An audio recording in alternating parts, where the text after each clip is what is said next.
estimate games that they might not like. How would Doom equate to something like, like Onsen Master that I'm working on, which is a family friendly bathhouse game? Yeah, I was thinking like Flower or yeah. So like, how does Doom help me when I'm making a wholesome game? It's like, well, their design. You have to strip out the demons. You have to strip out the Doom Slayer. Right. You look at the design and what's fun about it. Also, Mick Gordon's GDC talk that you can find on YouTube about him creating the soundtrack is another incredible piece of information on game development. If you don't look at it from music standpoint, you look at it as somebody being contracted onto a project and they have to execute the brief of a project. They have to take what the company has asked them to make and fulfill that within certain constraints. Unbelievable. Like everybody I work with, I tell them, you need to sit down and watch this before you work on a project together. That's awesome. Hey everyone, Andrew here, and I just wanted to take a quick minute to say thank you so much for listening to Indie Game Movement and let you know about a few of the things that you could find helpful. As you may know, I co-founded RenGen Marketing, a company that provides consulting and managed services to indie devs. While this covers a lot, some of the areas I focus on are customized consulting sessions, online advertising, crowdfunding campaigns, and community management. So whether you're looking for a publisher, need to develop an effective marketing strategy, or just want someone else to handle your marketing so you can focus on your game, then I can definitely help. If you think you're ready to take the next step with your game's marketing, I'm more than happy to provide a complimentary consultation. Just drop me a line at andrew@rengenmarketing.com or fill out the contact form on our website at rengenmarketing.com. Again, thanks so much for listening and your support, as it really goes a long way. And as always, keep up the great work. That's actually a really good segue into, our main topic and what we're going to be talking about, which is how indie devs can improve production management, right? So you just talked about execution and everything, and obviously of a project, of tasks or whatever. Project management is a huge part of that. But, to kind of kick off this conversation, how important is production management really? Especially for solo devs or small teams. I mean, obviously it's important for big, huge, entities, AAA stuff. But if you're just a solo dev or have a small team, how important is production management? I think it's way more important than people think. I was on a panel at MagFest, and we actually talked a little bit about what the other teams did for project management, and all of them said the answers that shock me to my core, which are, I dump everything in a Google Drive, or, we have a spreadsheet somewhere, and you can do that. You absolutely can dump it all in a Google Drive or a Dropbox or a spreadsheet or something like that. But I've come to find it doesn't, it helps you find some of the things that you need to work on, but it's not really helping you move forward at any sort of pace. Okay. I guess it really, really depends on how on top of it you are, but there's software out there that's specifically designed for this that is very cheap. Jira's $10 a month, which is what I've been using. And I out of the 6 or 7 different pieces of software I've used, it's my favorite. I used to use Google Sheets, but it's sort of a nightmare to have things to ask a team to come in and be like, hey, look at my Google spreadsheet that's 800 lines long and has all of these convoluted marker systems and things on it, and say you need to come in and parse this and maybe add to it or edit it when some part of your work needs it. Whereas a piece of management software, it kind of lubricates that and lets teams come in, and they don't need to know project management, but they can still interface with the system easily because the system is set up in a way that's automatically structured. No, totally. It makes sense. You're talking about leveraging these tools, which can be really helpful, but it doesn't necessarily provide you the fluidity that you kind of need to maybe get some additional insight to how things are moving, what deadlines are being met. But in some of those examples, you're talking about teams that are actually about, about 5 people deep approximately, give or take. But like, what about like for those, like that solo dev out there, or the people that are just made up of like two or three team members? Is leveraging some of these tools you mentioned and stuff, is it still just as important for them? Or especially like a solo dev, it's like, it's just me. And yeah, solo devs are probably contracting some of the work out too, obviously. But how essential is that? Well, so the board game project I'm working on is a solo project too. And I might be weird in this, but I still use Jira for that project because I need to have a place that I can log everything and easily go over it. And because Jira is so simple that if I have a task, you saw me at MagFest with my laptop open, I was just add task. From a big team to a little team, everybody needs to take what they're working on and organize it in some way if they expect to get it done on time. If you don't, like I tell everybody, write everything down. If you don't write it down, you will forget it. And what's going to end up happening is you will forget it, and then you'll get further down the road and you'll bump into the problem and you'll say, shit, how do I fix this problem? Not realizing you might have already fixed it a while ago. You just didn't write it down. Right.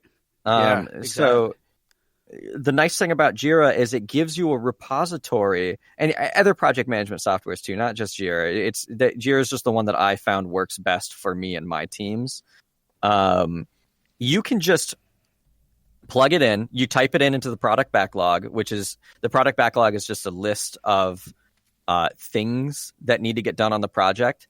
But what's nice is you can just slap it in, be like, you can write it as a user story, which is basically a sentence that encompasses what the thing that needs to get done is and why, in a sentence that gives context.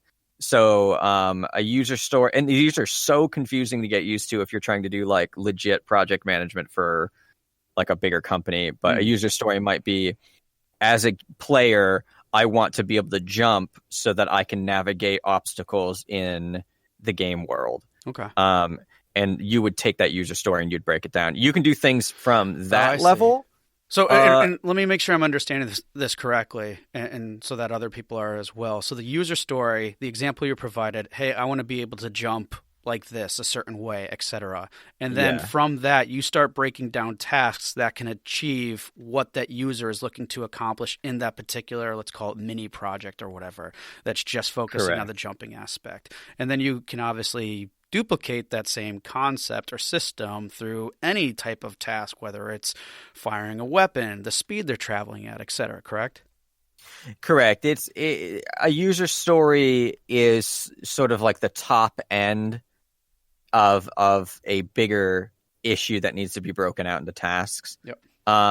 Once you get used to things and the project's rolling, you don't necessarily need to do user stories for every little thing. Right. But it's good to get in that headspace and do them for larger tasks. And then, like I said, with Jira, if you're working on a project and you go, oh, like for me in the board game, it's, oh, I need to change the stamina on the board game for this squad from a 5 to a 6. I can just change squad stamina from 5 to 6. Right. Put it in the project. You just type it and hit enter in the product backlog. And then when I get done with whatever I'm working on that day and I go to sit down to figure out what my next sprint is, I can look at it and go, all right, what is pertinent to this sprint? Drag and drop all these tasks in there and maybe start writing up like more descriptions of what to do, how long I think it's going to take, et cetera, et cetera. You can start examining all those things and start putting them into your work plan or your sprint. Okay.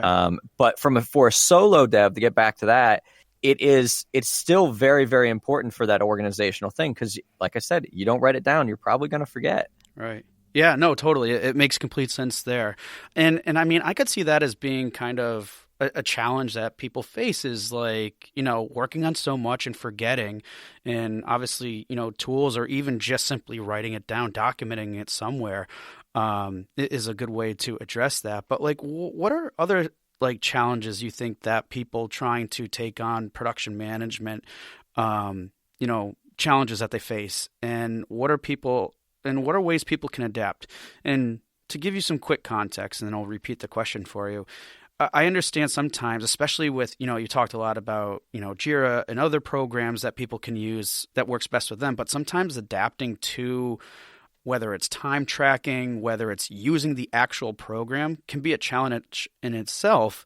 So what are good key ways that, people can adapt to those challenges and changes? So the biggest thing is finding what works for the team. When I moved on to working on Onsen Master, I made sure that we found what worked for the team, and then took it a step further and to make sure that the team was using it. I reframed it. Okay. I wanted there to be something that that people liked and wanted to use. And two, I wanted people to come in every time they went to work and be using that system. So what I did is I reframed it as you are coming in and you're logging into work, which is something that I don't think very many things outside of a project management tool can do. So like there's different methodologies. There's, Scrum, there's Kanban boards, there's, things like that. A Kanban board allows you to take the product backlog, turn it into a list that are like sticky notes almost, and you can move them into different columns. So reframing this to be you're coming into work is I get the team to now, when we start a sprint, they go into the program and they move what they're going to work on from, the product backlog into active or in progress or whatever. That way, we all know what's getting worked on actively, and I know when it gets finished because they move it into QA or finished. Mm-hmm. And I have them also log how much time it took them to complete the task, and that's mandatory. I reframe the whole thing as this is you coming into the office and you're doing your job. It takes a little bit of the fun out of the scrappy indie team mentality of things. However, it's hard to finish making a game. People get burned out. It drags on when the lust starts to fade. So you have to reframe it as a job at the start to make sure that people are following through. That was a big thing that helped a lot of us, was reframing it all and using the tool sets that we had available to us. So, I mean, that brings up some other good points too, and you already talked about some of these too, like certain strategies and techniques you can use to help, and to kind of like stay on task with stuff. I mean, like so what are some of those things that people can really leverage, and obviously the tools can help with that, but like what are some other like strategies that people can use, especially once you got the whole team on board, or even just yourself if you're a solo dev with adapting to a new process. So what are strategies and techniques you think people are good for people to leverage? Oh man. And just like pick one that you think that could be most beneficial. I mean, the absolutely most beneficial strategy is consistency. Write everything down and be consistent. Okay. Consistency is the hardest part about these things. Like I said before, when the luster wears off, you don't want to do it anymore. But you got to form those habits. You got to be consistent. Yeah. I think that the tool sets that I talked about are the things that help you find that consistency. If you have that habit of you're logging into the tool every day, you have the work laid out for you, and it's easy to do the work if you have it sitting there in front of you in an easy way. You don't need to sift through it and figure it out. You can click on the task, it'll show you all the relevant information, and you can just do the work. So like it's having the consistency to show up and follow through that I think is the biggest sort of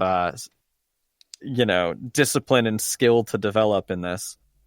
Yeah, no, that's a good point because it's what I find that fun